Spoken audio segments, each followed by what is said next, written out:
Dios Todopoderoso. Padre, qué bueno es descansar en ti, ver tu grandeza, tu poder, saber que podemos hablar contigo. Gracias, Señor, por el privilegio de que nosotros podemos tener esa oportunidad, por un entendimiento que tú nos los das de reunirnos, porque no viene de nosotros. Y esto, Señor, ya es parte de tu gracia. Gracias por traernos, gracias por tu cuidado, gracias por tu protección, gracias por tu amor. En tus manos, Señor, estamos para decirte, Señor, queremos hacer tu voluntad y no la nuestra. Líbranos, Señor, de todo tipo de arrogancia, ya que tu escritura está llena de la enseñanza de que nosotros debemos humillarnos ante ti y ante los demás. Nunca creernos superior al otro. Gracias, Señor, porque tu palabra nos da luz, nos da dirección. Gracias, Padre, porque estamos en un lugar donde podemos nosotros meditar y analizar tu palabra. Que eso nunca decaiga para nosotros luego caer en la imposición por no querer estudiar. Ayúdanos, oh Dios, a permanecer siempre buscando dirección de tu palabra. Y aquí estamos, pidiendo, Señor, que por tu Santo Espíritu nos guíe, nos dirija a la enseñanza correcta de lo que tú quieres que nosotros vivamos. En Cristo, tu Hijo amado, Señor, lo pedimos todo con gracias. Amén y amén. Bien, hermanos. Están llegando los hermanos, qué bueno. Vamos a extrañar a tu mamá en esta inauguración, de verdad que sí. Estábamos ilusionados, ¿no? Pero está en construcción, me dicen por ahí. Y no aquí, en México. Tremendo. Hermanos, vamos a ir hoy, sí, vamos a entrar al párrafo 8 de este capítulo 26. Nosotros hicimos una introducción que nos llevó prácticamente todo, pero era necesario reenfatizar en lo que hemos venido diciendo una y otra vez, porque está la necesidad de entender qué es la iglesia de Cristo, qué es, dónde está la iglesia de Cristo, porque no es mía. ¿Cómo es que Dios nos ha dejado ver lo que es la iglesia de Cristo? Y mi hermano, lo que nosotros vamos a ver hoy es que en esa iglesia el Señor ha establecido miembros organizados, pero esa es la iglesia local. ¿Se entiende? Esa iglesia local, como dice nuestro texto aquí, quiero que lo lean, reunida y completamente organizada de acuerdo con la voluntad de Cristo, está compuesta por oficiales y miembros. Noten esto, porque vamos a decir varias cosas aquí y me gustaría ver, de acuerdo a lo que nosotros hablamos la semana pasada, dónde estamos nosotros entendiendo lo que aquí ahora estamos leyendo. Y los oficiales designados por Cristo serán escogidos y apartados por la iglesia.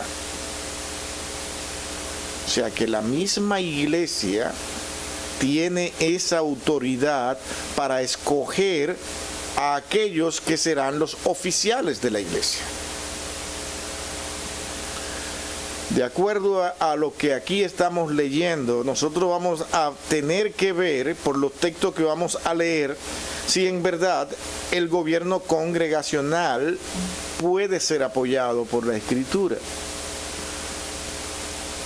El asunto es que aún así, también,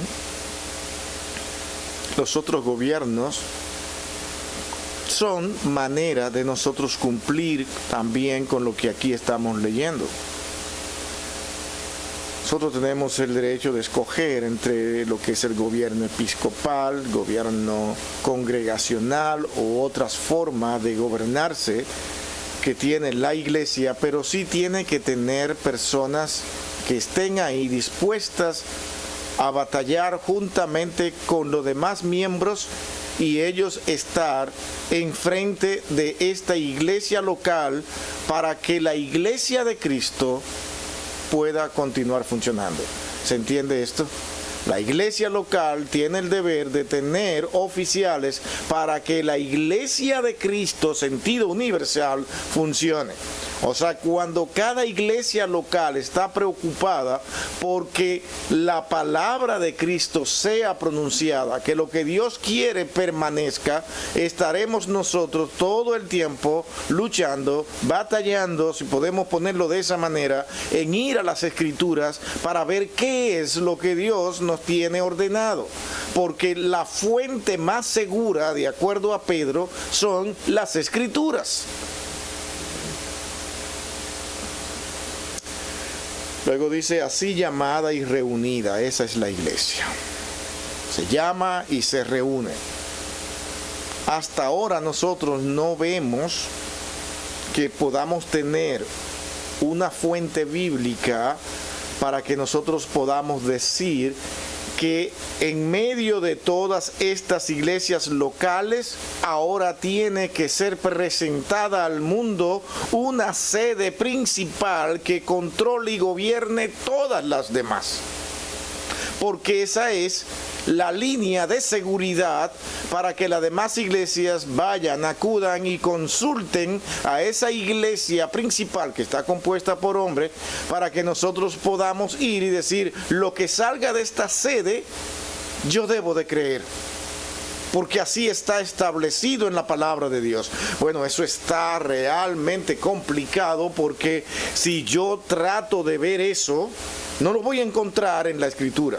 Bueno, pues tengo que buscarlo en lo que es la particularidad de cada uno de los padres de la iglesia. Digo la particularidad porque cada uno de los padres de la iglesia, aunque nos ayudaron a preservar la doctrina, no siempre coincidían entre ellos en los puntos básicos que nosotros debemos tener para saber cómo conducir la iglesia de Cristo.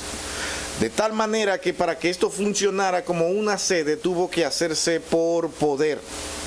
Y ese poder de la iglesia comienza a partir del 476, cuando se conoce en historia como ese período imperial, donde por fuerza los dogmas y todo lo que se hacía tenía que ser declarado por voluntad de esa sede, y las demás iglesias tenían que hacer lo que ellos decían. Esa no es la iglesia de Cristo.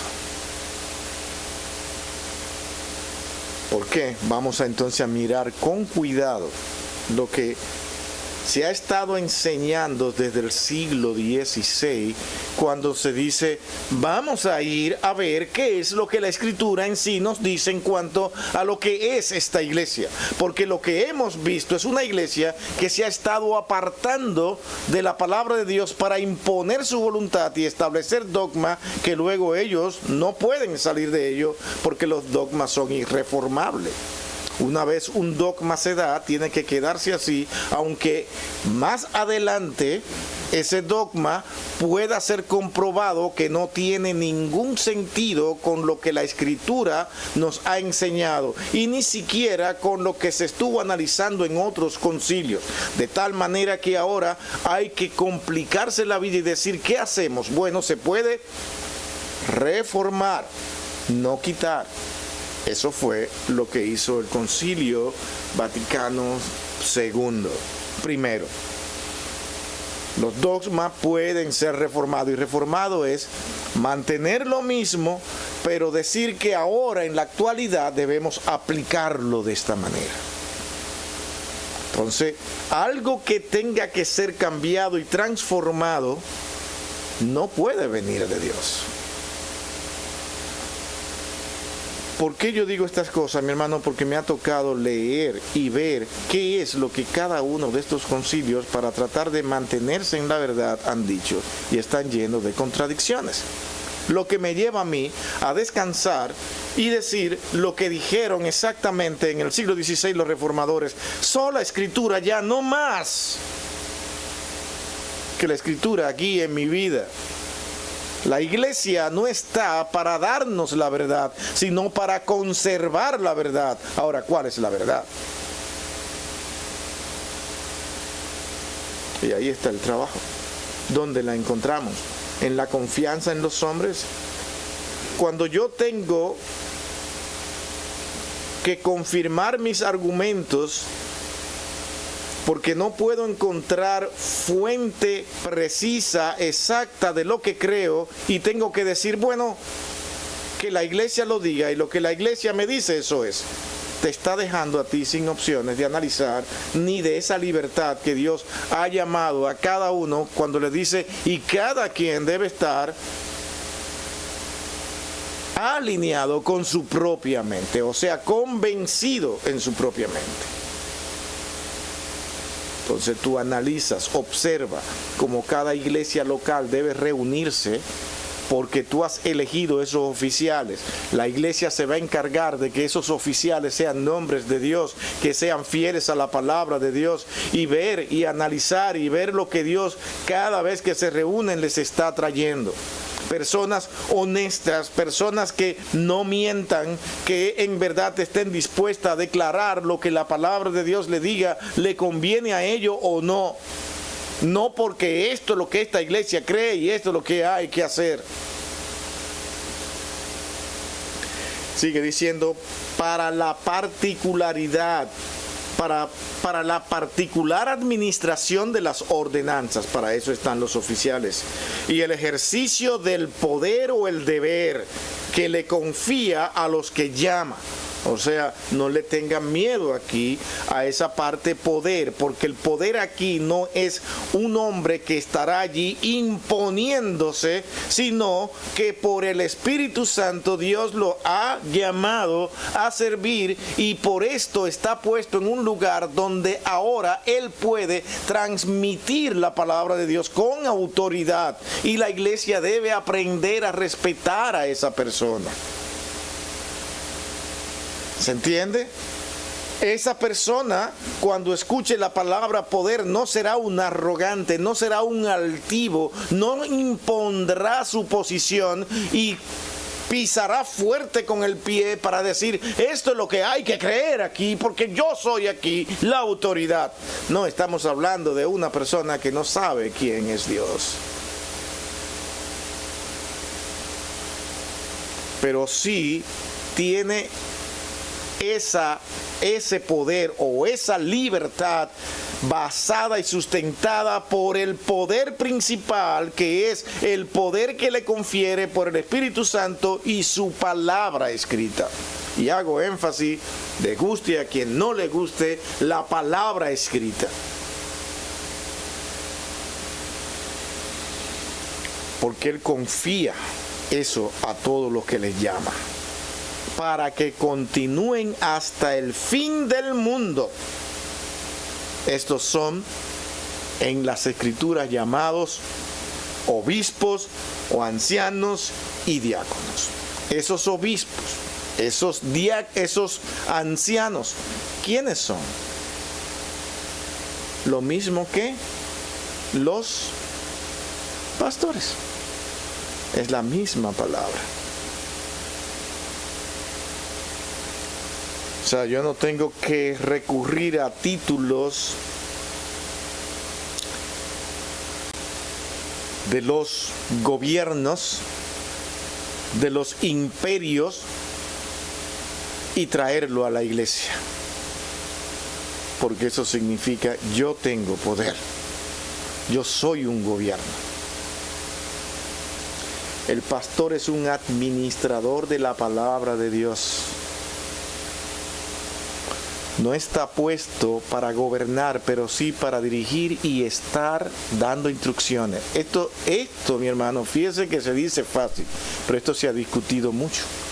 porque el dar direcciones implica prácticamente gobernar. Pero cuando digo no está para gobernar en el sentido de que yo aquí voy a ser la última palabra. Y lo que yo diga esté bueno o malo, hay que hacerlo. No, él tiene una responsabilidad, póngame atención acá. Y va a analizar con la iglesia. Y es posible que 2 o 3 no estén de acuerdo con lo que él está diciendo. Y él tendrá que concluir en oración pidiendo al Señor, ¿qué hago en esta situación? Porque tengo 2 o 3 que están en contra. Él tendrá que tomar una decisión y comunicársela a la iglesia, y la iglesia ahora orar al Señor para que esa decisión en verdad sea la que Dios esté dando del cielo, porque el pastor ahora va a tomar una decisión por encima de esos 3 y él va a tener que tomarla. Y eso no está indicando que la última palabra, no, él está consultando con ustedes, él lo habló, lo discutió, no ha llegado a una conclusión. El problema está que cuando esos 2 o 3 ven que la mayoría de la congregación puede estar de acuerdo con lo que el pastor dice, pero esos 2 o 3 no, entonces ellos comienzan a hacer política dentro de la iglesia y dividen la iglesia.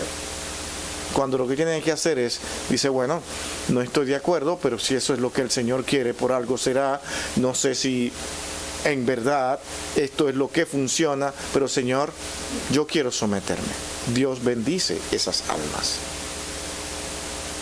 Dios las bendice, mi hermano, a pesar de que yo no veo que sea como la iglesia en su mayoría está diciendo, pero ore al Señor para que Él me convenza, pero yo estoy dispuesto a estar aquí para hacer la voluntad del Señor, porque aquí me ha traído el Señor. La arrogancia de esas personas lo que hacen muchas veces dice, no se hace lo que yo digo, no piensan como yo pienso, pues bye, yo tengo que irme porque aquí yo no cuadro, aquí yo no quepo. Entonces dejan de trabajar en la iglesia, dejan de hacer lo que tienen que hacer y se van a otra donde posiblemente encuentren más desacuerdo y tal vez más desacuerdo que lo que yo han tenido en esta. Pero ya no pueden volver para atrás. ¿Por qué? Porque el orgullo los controla y los domina.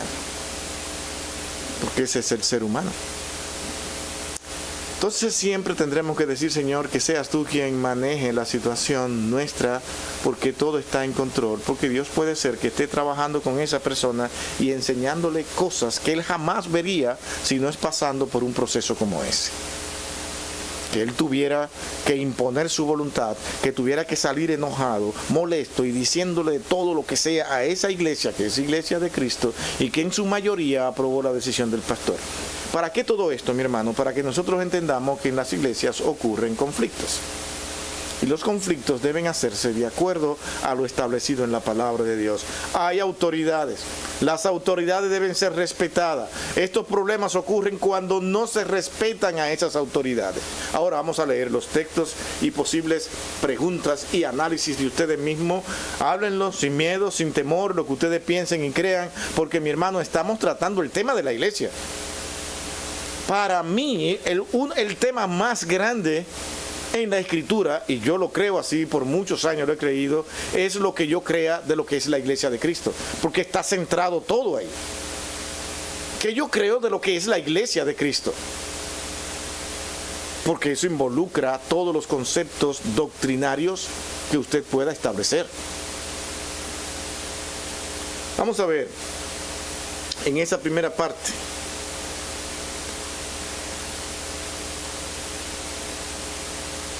De nuestro verso, de nuestro párrafo que estamos leyendo, Filipenses 1:1. Fíjese que no hay ninguna más divisiones acá, tenemos una sola división en este párrafo 8. Porque estamos hablando de los oficiales elegidos por la iglesia. Hay una iglesia organizada. ¿Cómo presenta la iglesia, la Escritura, una iglesia organizada? ¿Cómo debe estar organizada esa iglesia? Ahora vamos a leer los textos y ustedes estarán aquí analizando junto conmigo, tal vez no de una manera muy profunda, pero sí a manera clara, y tal vez nosotros yendo al contexto de ese mismo pasaje de una manera rápida y clara. Estos textos, déjenme decirle que son los textos más claros que podemos encontrar en la Escritura para poder ver la autoridad de la iglesia y cómo ha sido establecida. Filipenses 1:1, ¿qué dice? ¿Quién lo tiene? Jesucristo, a todos los santos en Cristo Jesús que están en Filipos, con los obispos y diáconos. Hay oficiales ahí, ¿cierto? Y está escribiendo a una iglesia específica. Y le escribe a Timoteo. 1 Timoteo 3:1 al 13. 1 Timoteo 3:1 al 13. Dice: palabra fiel, si alguno anhela obispado, buena obra desea, pero es necesario que el obispo sea irreprensible, marido de una sola mujer, sobrio, prudente, decoroso, hospedador, apto para enseñar, no dado al vino, no pendenciero, no codicioso de ganancias deshonestas, sino amable, apacible, no avaro, que gobierne bien su casa, que tenga a sus hijos en sujeción con toda honestidad, pues el que no sabe gobernar su propia casa, ¿cómo cuidará de la iglesia de Dios? No un neófito, no sea que envaneciéndose caiga en la condenación del diablo. También es necesario que tenga buen testimonio de los de afuera, para que no caigan en descrédito y en lazo del diablo. Los diáconos asimismo deben ser honestos, sin doblez, no dados a mucho vino, no codiciosos de ganancias deshonestas, que guarden el misterio de la fe con limpia conciencia, y estos también sean sometidos a prueba primero, y entonces ejerzan el diaconado, si no son irreprensibles. Las mujeres asimismo sean honestas, no calumniadoras, sino sobrias, fieles en todos. Los diáconos sean maridos de una sola mujer, y que gobiernen bien sus hijos y sus casas, porque los que ejerzan bien el diaconado ganan para sí un grado honroso y mucha confianza en la fe que es en Cristo Jesús. Ahí está. Eso es lo que esos oficiales deben de hacer. Esas son las calificaciones de los oficiales. La responsabilidad de la iglesia está ahora en observar y ver si sus líderes, si esos hombres que ustedes han elegido tienen esas cualidades. En Filipenses habla a esos oficiales. Les escribo a ustedes. Tienen un trabajo que hacer con esta iglesia en Filipenses. No conocen lo que es gozarse en el Señor. Les escribo a ustedes. Tienen que manifestarlo con su ejemplo. ¿Por qué? Porque el obispo tiene que ser, de acuerdo a lo que dice Tito 3:1 al 3, 1 Timoteo 3:1 al 3. Tito va a repetir esto más adelante. Más cualidades, o sea, repetir las mismas cualidades prácticamente de lo que debe ser un hombre de Dios. Y una de las cosas que aquí resalta, dice, marido de una sola mujer. O sea, les está abriendo la puerta para que se casen. Y en otra parte dice que algunos vienen a querer establecer una iglesia y prohibirán casarse. Y ellos para manifestar que son más santos no se casarán. Sin embargo, la Escritura dice que esto debe ser realmente uno de los requisitos que debe tener. Y dice de una sola mujer, no más, no dos, tres, para romper con la costumbre y tradiciones que tenían muchos de tener más de una y dos y tres, más de una mujer, y pensaban que eso realmente podía permitirse dentro de lo que es el cuerpo eclesiástico, de grupos de ancianos, de hombres de Dios. Vas a ser una persona que vas a trabajar para el Señor, esposo de una sola mujer, no más. Entre otras cualidades más que deben ser observadas. O sea, lo que estamos diciendo de manera rápida aquí es que ese hombre debe llenar estos requisitos. Debe gobernar su casa. Debe gobernar significa que ahí se debe hacer lo que tú enseñas. Debe dirigir tu hogar de acuerdo a lo que la palabra de Dios dice. Eso no quiere decir, hermano, que el hijo tuyo deba ser un cristiano, pero sí sometido a tu casa. Glorificaremos al Señor cuando nuestros hijos sean creyentes y conozcan al Señor. ¿Se entiende esto? Y que ellos respeten el hogar que es cristiano. Y que se haga mientras nosotros lo tengamos a nuestra disposición, lo que yo realmente esté administrando en ese hogar. Aquí no puedes hacer lo que tú piensas, lo que tú crees, no puedes traer nuevas normas. No me puede un día que yo salga de vacaciones y encontrar un pachangón con todo, bebidas y de todo ahí en mi casa. No puede transformar mi hogar trayéndome una mujer o un hombre a mi casa. Esas son las maneras en que ese hombre de Dios debe manejarse. ¿Por qué? Porque Él nos salva. Él no provee la salvación.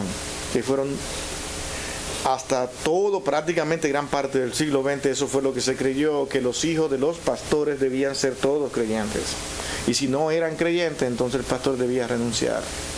Y esto ha traído muchísimos conflictos. Y muchos hijos de los pastores han terminado siendo ateos porque ellos tenían que dar una impresión más alta que todo lo de los demás, porque todos le exigían al hijo del pastor. Y hermano, usted no se imagina lo que es sentirse a un hijo en esa posición. No le permite vivir, no le permite ver. Es una ansiedad enorme. Quiere actuar, pero tiene que ser más perfecto que todos los demás. Entonces ellos muchas veces en rebeldía renuncian. Y Dios muchas veces, por el testimonio de los padres y la fidelidad de los padres, les hace ver lo que en verdad ellos han perdido. Y tarde o temprano, muchos de ellos, como lo hemos visto, vienen arrodillados ante la presencia del Señor. ¿Por qué? Por el ejemplo de sus padres, que nunca les permitieron hacer algo que ellos no creían. Ellos estaban convencidos de quién era su Dios, a quién servían, y de esa manera llevaron su casa. Pero sabían que un día esos muchachos tenían que tomar decisiones. Y estaban ahí fielmente orando y dejándoles saber de que en verdad su deseo era que ellos sirvieran al Señor, predicándole como a cualquier otro, predicándole el Evangelio. El problema es que muchas veces incluso los hogares de pastores no le predican el Evangelio a sus hijos, sino que lo tratan exactamente como dándole órdenes para que se haga lo que hay que hacer en la casa, y aquí se hace lo que yo digo, y eso marca una separación. Esos son los conceptos a los que yo puedo llegar. Usted tal vez pueda llegar de otra manera, pero lo importante aquí es nunca el pastor está para negociar con sus hijos nada de lo que sea espiritual. Y cuando él lo haga, entonces la iglesia sí debe levantar su voz y decir: hermano, usted no puede continuar como pastor aquí. Usted en nada enfrenta a sus hijos. Incluso le abre la puerta para que ellos hagan lo que quieran por ahí.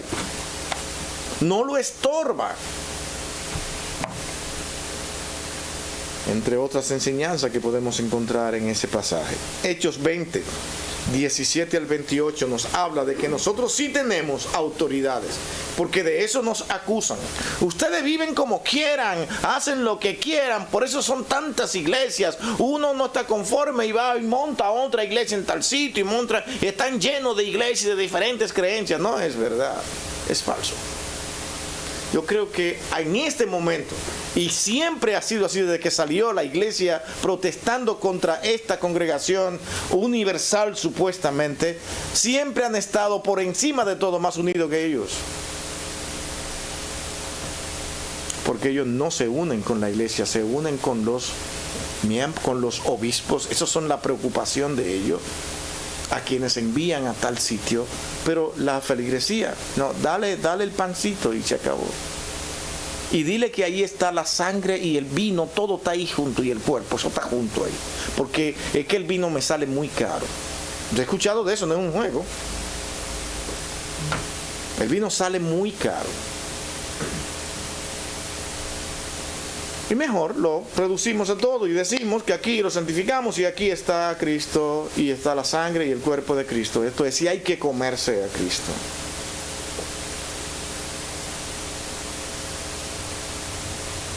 Viendo pasajes como Lucas capítulo 6, donde ellos mismos salen enfrentados con ese mismo texto, cuando Cristo dice que deben comer la sangre y el cuerpo, Cristo a partir del versículo 63 comienza a explicar y a decir de que la carne en nada aprovecha. No estoy hablando de carne ni de nada físico, sino del espíritu, porque el espíritu vivifica, convierte todo explicando lo que te va pasando en espiritual. Pero hay un empeño en querer demostrar que lo que ellos dicen por su propia voluntad, como podían hacerlo antes.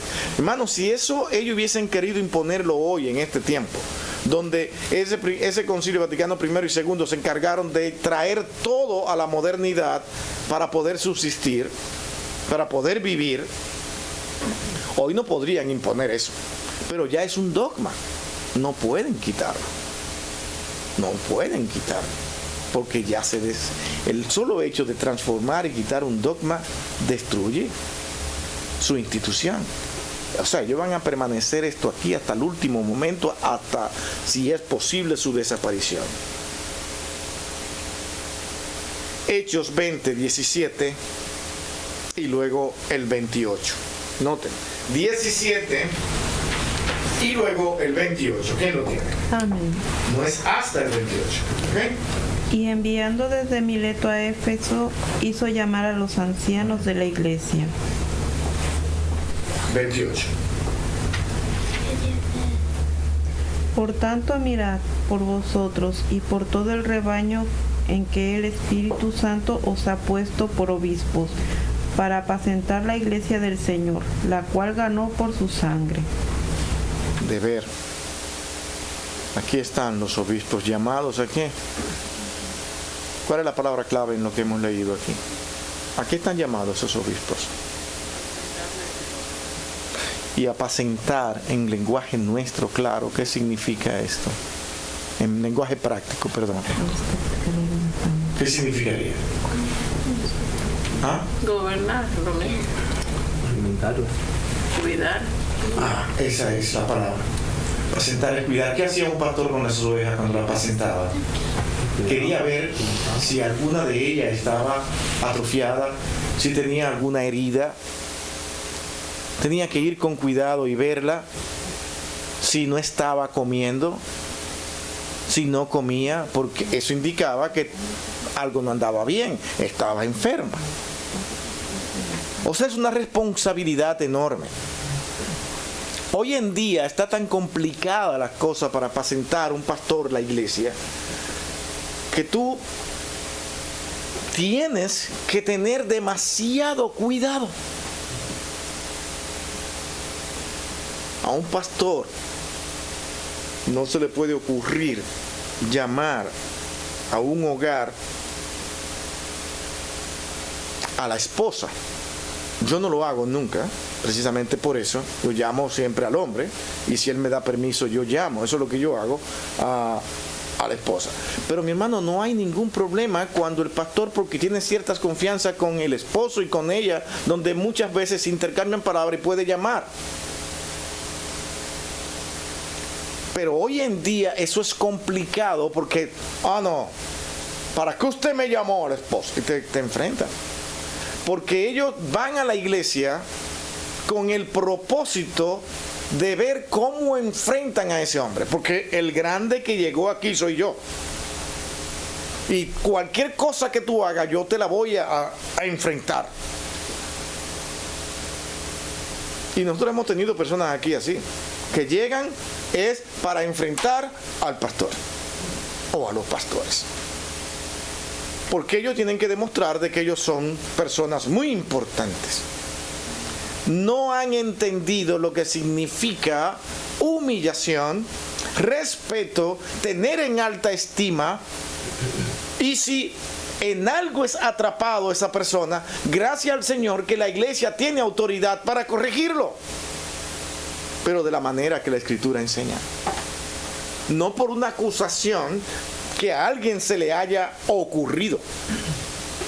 Porque ese es el problema. Muchas veces las iglesias se separan y se dividen porque alguien piensa algo de ese hombre, de ese obispo, de ese pastor, y va y lo consulta con el otro, y el otro no ha visto nada, pero le cree a este, y ese mismo que no ha visto nada porque fue consultado y le dijeron que eso es lo que está pasando, va y se lo dice al otro, y si el otro lo cree, ya tenemos un problema, ya son 3.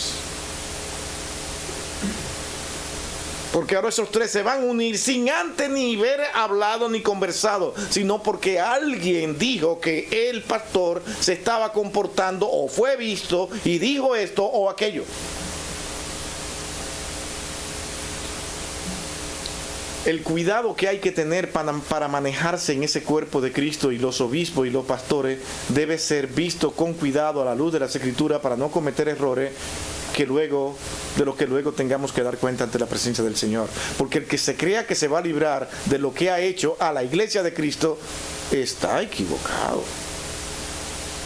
Tú tendrás que venir tarde o temprano arrepentido y pedir perdón, hasta que entonces Dios vea que tú hiciste eso, entonces te dirá: bien hecho, buen siervo. Pero si ya cometiste el error y has levantado falso testimonio contra el pastor y te quedas así toda la vida, ¿tú crees que no le darás cuenta al Señor de lo que has hecho? No basta. Eso es otro problema. Las personas piensan que basta: yo lo reconocí ya, Señor, perdóname, yo sé que no estuvo bien, pero nunca fue y se lo dijo. ¿Se entiende? Tú no sabes lo que tú tienes guardado en el corazón de ese hombre que con amor trató de pastorearte, de cuidarte, y tú no has venido a decirle perdón. Tú no te imaginas el gozo que tú le darías a ese hombre si tú vas y le dices: mi hermano, mira, tantas cosas en el pasado que yo he hecho, que muchas faltas que he cometido, yo necesito para el limpieza de mi alma, tranquilidad y paz, que usted me perdone, porque fueron en esa parte de inmadurez cristiana que todos tenemos derecho a entender que es así, y no vi muchas cosas y sí hice mucho daño, y yo pedí perdón al Señor, y ahora quiero venir ante ti, ante usted, para pedir perdón. Por eso es que la Escritura dice: a Dios, en 1 de Juan lo dice, ¿verdad? A Dios y a tus hermanos. No se queda ahí. No es como decir: yo vengo ante Dios, ya no tengo que hacer más nada. Tú eres un arrogante. Tú solamente te quieres evitar más problemas, porque tu orgullo no te permite ir y humillarte ante una persona que tú ves. Yo estoy seguro que si tú vieras directamente a Dios, también tuviera temor de ir y decírselo, porque tuvieras temor a las consecuencias. Pero como muchas veces somos incrédulos, porque es un tipo de oración incrédula, el que viene ante Dios diciendo: Señor, yo quiero que tú me perdones, ya no tengo que hacer más nada. Y buscan textos que usted se sorprende. Pero mira David, lo que dijo David, ahí está escrito: ante ti, Señor, contra ti solo he pecado y he hecho lo malo delante de tus ojos, no tengo que hacer nada más que a ti. No están entendiendo lo que David está diciendo. Todas mis faltas, todo lo que yo he hecho y he dañado, el más ofendido eres tú. Pero David no está diciendo que no se debe a ese pueblo que fue puesto en sus manos, porque él rasgó su vestidura, no de manera oculta, cuando aquel profeta le dijo quién era él, y quiso que todo el mundo viera sus faltas y sus pecados. No lo ocultó. ¿Por qué no pueden ver eso? Sí, nosotros también estamos en el deber de decir: Señor, es que contra ti es que son mis faltas. Porque ¿quién es que finalmente juzgará todas nuestras acciones? Es el juicio último, final. Dios tendrá las consecuencias de lo que tu falta ha tenido.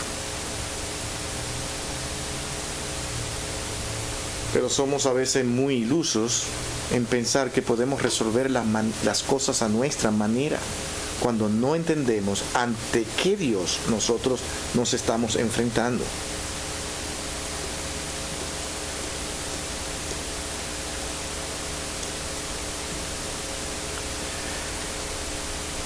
otra vez, Tito 1, 5 al 7, como si fuera poco. Vamos a ver, leamos ese texto. ¿Quién quiere leerlo?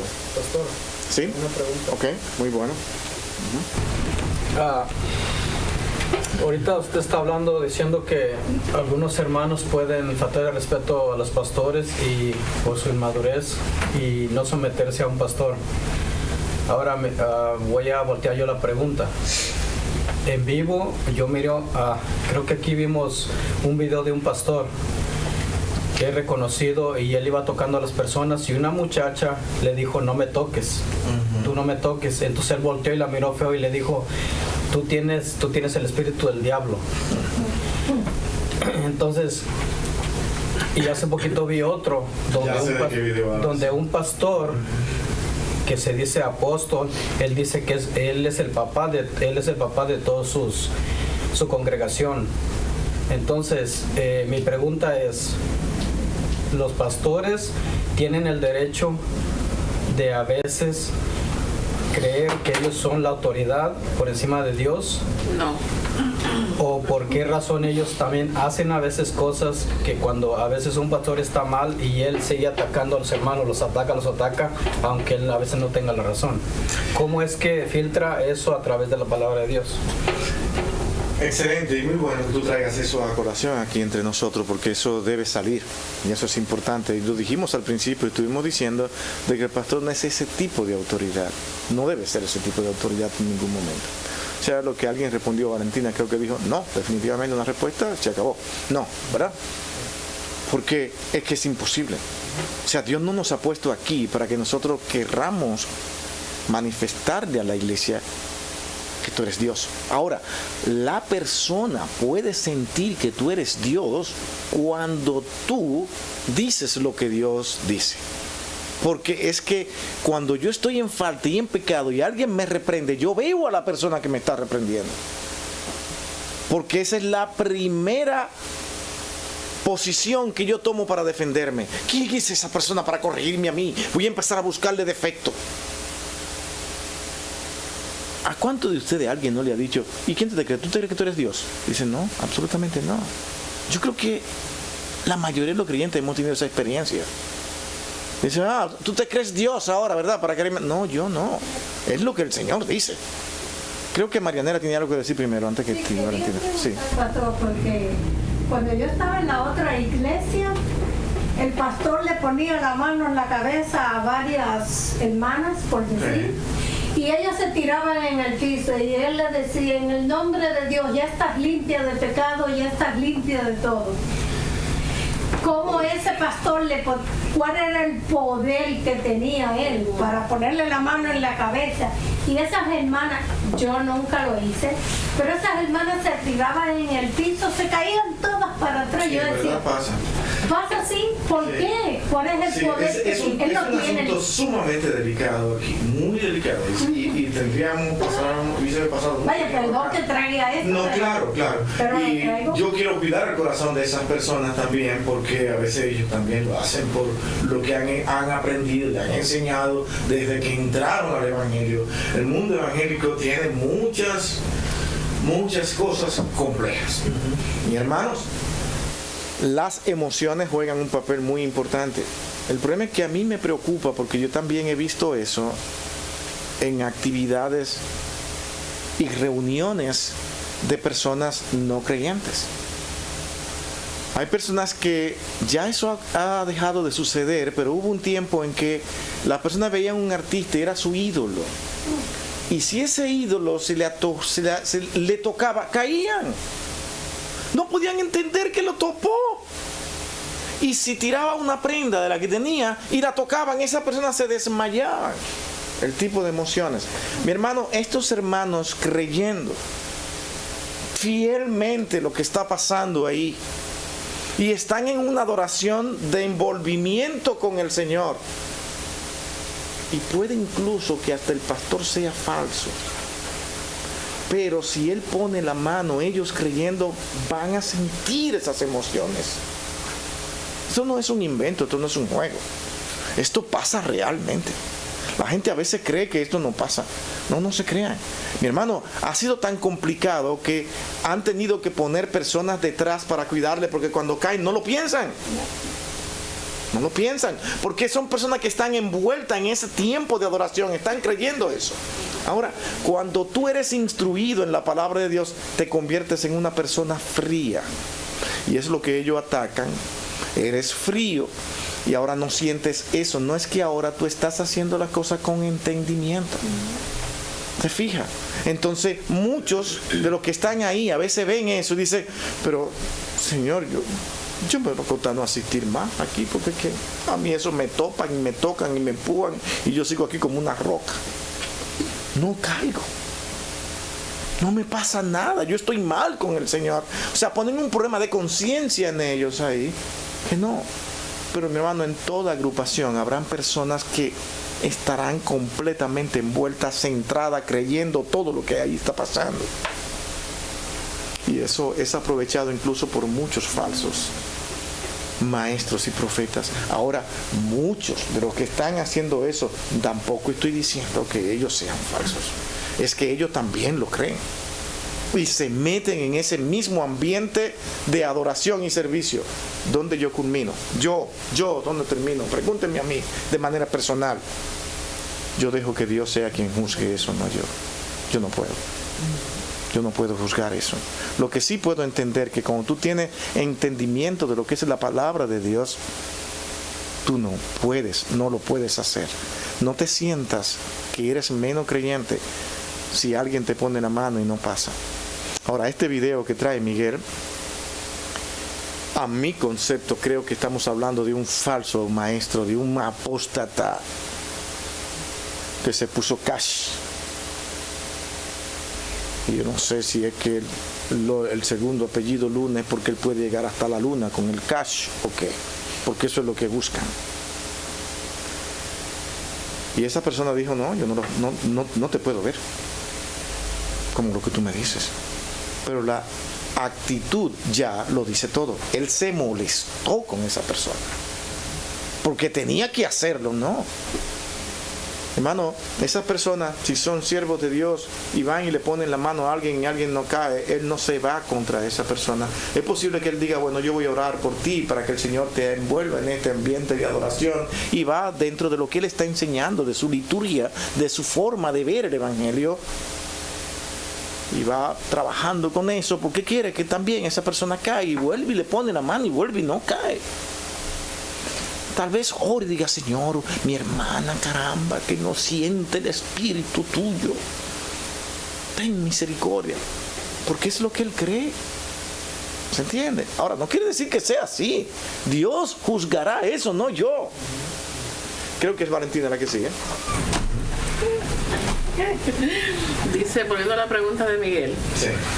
Primera de Pedro 5:2 dice: apacentad la grey de Dios que está entre vosotros, cuidando de ella no por fuerza, sino voluntariamente, no por ganancia deshonesta, sino con ánimo pronto.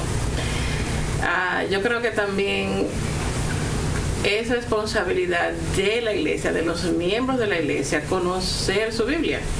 Porque esa es la única forma en que tú puedes detectar cuando tu pastor se está desviando y está cayendo en faltas, voluntaria o involuntariamente, por ignorancia o por lo que sea. Si usted no conoce su Biblia, lo que la Biblia enseña, tú vas a caer presa de someterte a pastores que están haciendo uso de abuso de autoridad.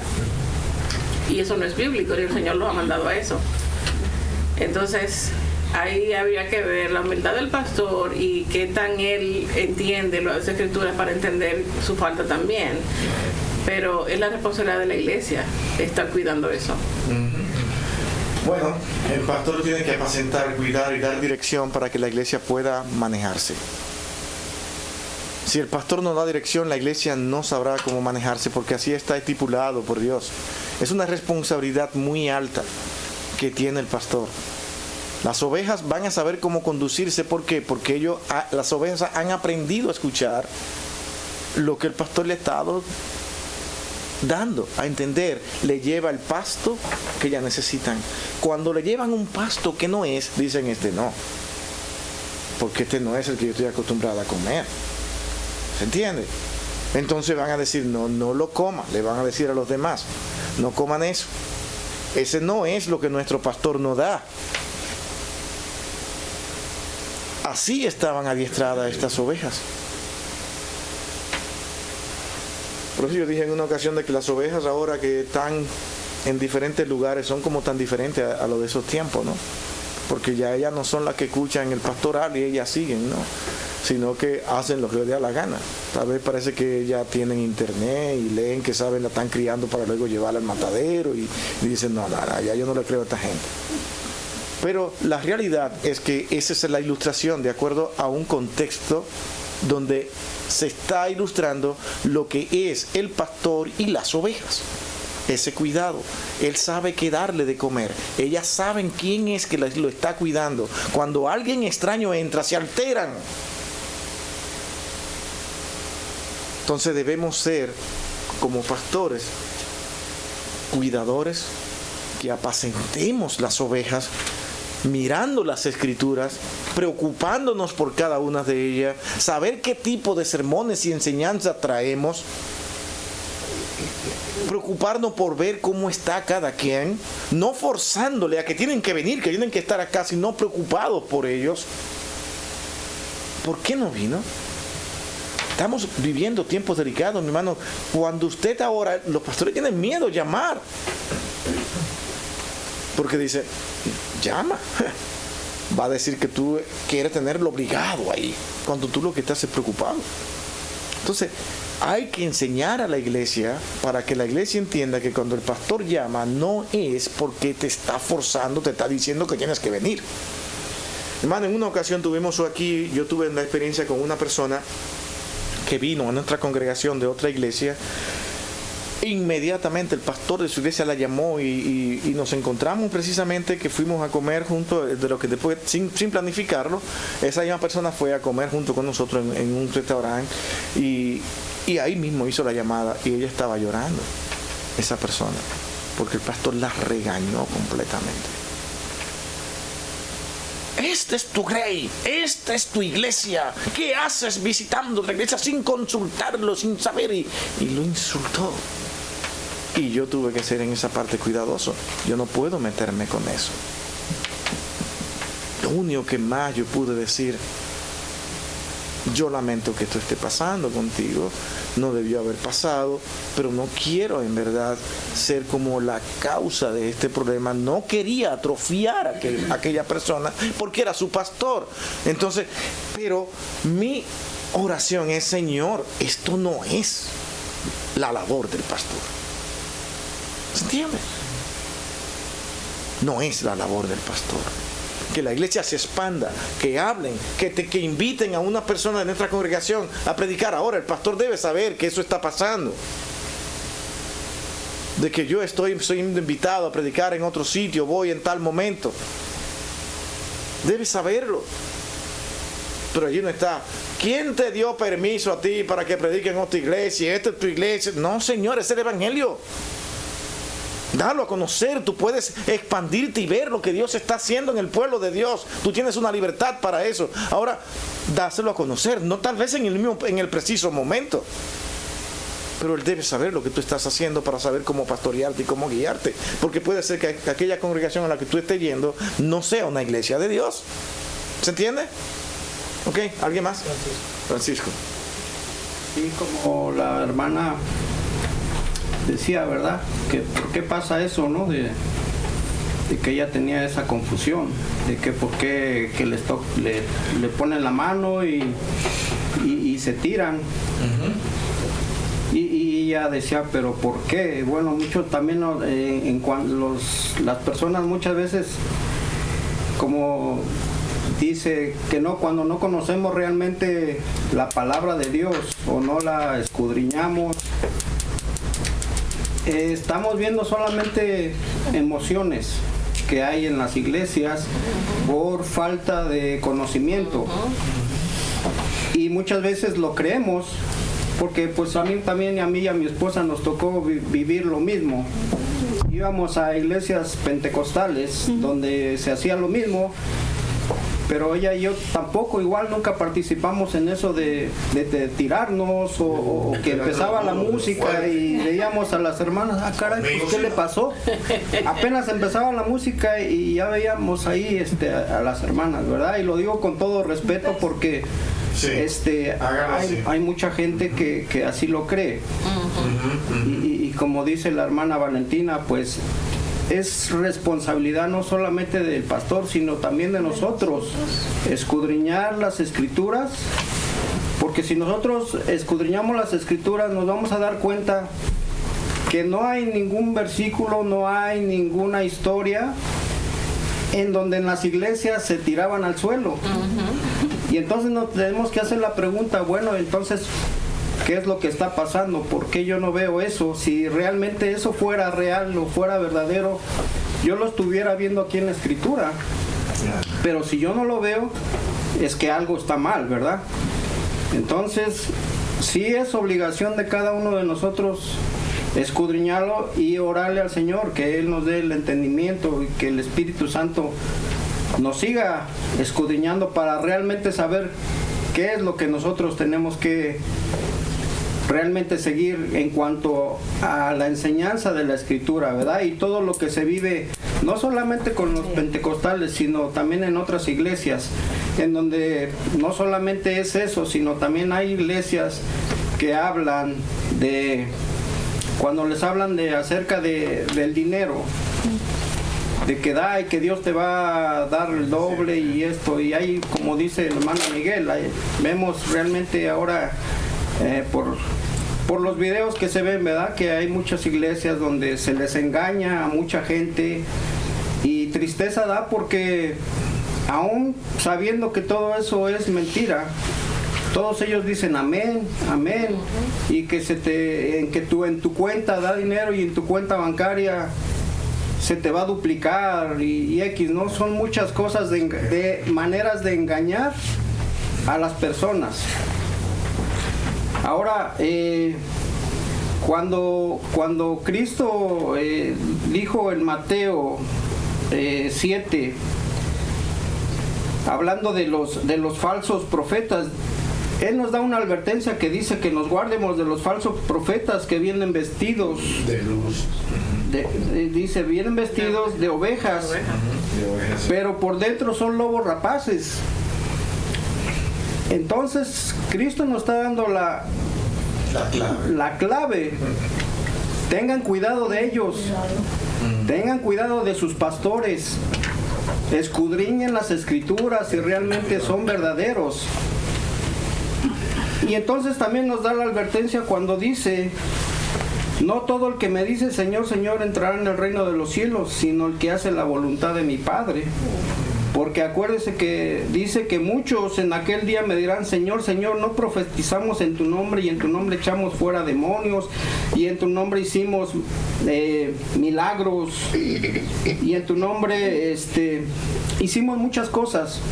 Entonces, las confusiones que hay en las iglesias a hoy, que los pastores les dicen a sus ovejas qué es lo que va a pasar, pero que realmente no está dentro de la escritura, son mentiras. Y entonces cuando hay iglesias falsas donde los pastores enseñan eso, ellos le van a tener que dar cuentas a Dios. Así es. Y ese es lo que yo quería comentar. Creo que esto ya lo he dicho en otras ocasiones, pero nosotros en nuestra búsqueda del Señor, cuando llegamos aquí, pues visitamos diferentes iglesias y nos tocó vivir eso en una iglesia que nos invitaron del primer día. Pues nos llaman al frente, ahí la gente estaba cayendo como pollo. Se asustaron, debe decir, mucho entendimiento todavía. Bueno, yo tenía cierto conocimiento. Y nos llaman, yo le dije a José, yo espero que no se le ocurra llamarnos al frente, porque ya los niños estaban asustados, porque él se subió hasta arriba de la mesa, el pastor. Y ustedes son los que necesitan a Dios. Yo ya lo tengo. Ustedes son, muy seguros de lo que estaba pues exponiendo allí. Pues se le ocurre la brillante idea de mandar a los diáconos que nos buscaran a nosotros al frente, a José y a mí. Y yo le dije, no, yo no No, y como quiera, porque la iglesia después estaba llena, pues yo voy al frente y él haciendo y él me decía así con los ojos, tírate, como, y yo, I'm sorry, pero yo no me voy a tirar. Y yo le dije, no me voy a tirar porque yo no siento. Entonces luego él dice por el micrófono, es que ella tiene el espíritu del diablo. Ay. Y mírale, y yo puedo ver los ojos de ella colorados. Ustedes no lo ven, pero yo sí. Nosotros salimos de allí. No, ya eso lo descalifica como ya nosotros salimos, o sea. También hay que saber, pastor, que sí puede ser real de una emoción, pero hay quienes se tiran muy cómodos para saber cómo van a caer. Hay una camita al lado. ¿Entiendes? Bueno, ya eso es lo mismo que la falsedad por entrar en el ambiente, pero no, déjenme decirle que sí ocurre. Sí, permiso. Sí ocurre de manera real. No se quieran equivocar con eso, porque sí ocurre. Sí, en esta iglesia donde yo comento de que se tiraban en el piso, cada hermana tenía una colcha. Sí, para tapar a la persona que se tiraba. Porque caen como quiera. Sí, porque como que ya ellos estaban preparados para lo que iba a pasar, porque él los llamaba al frente, como dicen ellos, que a mí se me pasó.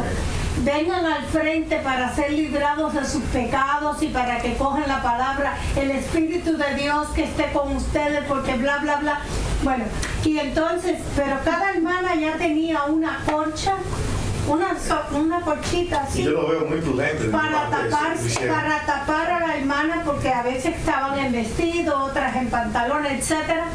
Pero a mí lo que me llamaba la atención es que yo la veía de mi banco que se caían como si de verdad estuvieran en el Espíritu Santo, como si él tuviera un gran poder para poderlas. Eso es lo que se dice, que es poder del Espíritu Santo lo que está ocurriendo. Bueno, según él, ¿no? Entonces ahora con el comentario del hermano Francisco, yo digo, supuestamente la iglesia que yo estaba visitando era cristiana.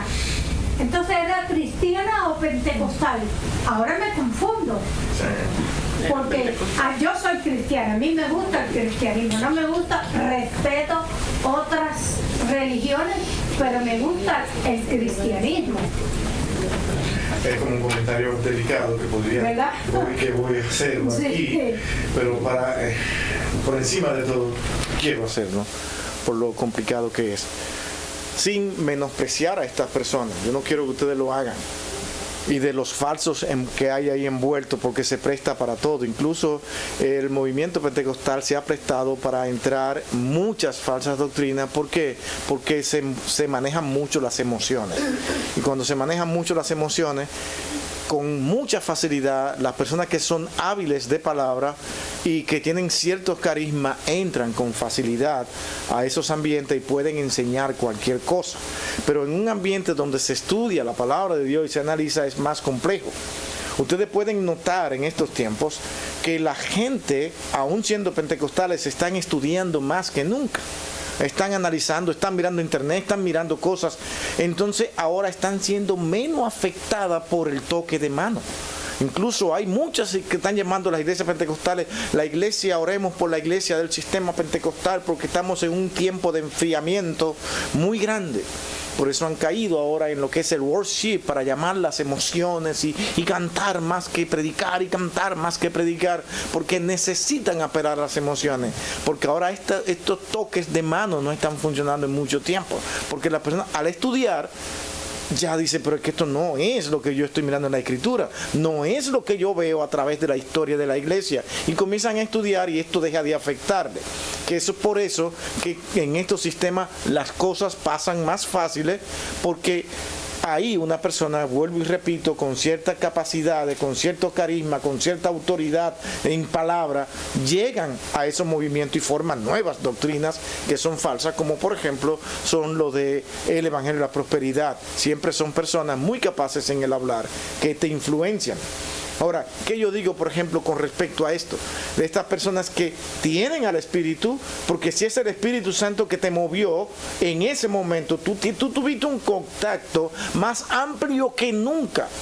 Ahora, en mi experiencia, porque me crié entre ellos, es que muchas veces salían de estos cultos, después de haber caído y todo eso, y mi hermano, su proceder era como si nunca hubiesen recibido el Espíritu Santo después de terminar. Y yo dije, pero acabó de caer. Yo dije, pero ¿qué pasó? ¿Cómo fue que se fue tan rápido el Espíritu Santo? Entonces es lo mismo que es la comparación que hago cuando tú vas a esta iglesia apostólica y romana que te dan aquí a comer lo que es el cuerpo y la sangre de Cristo. Tú te lo comes y después de ahí hay un paso, porque es la realidad.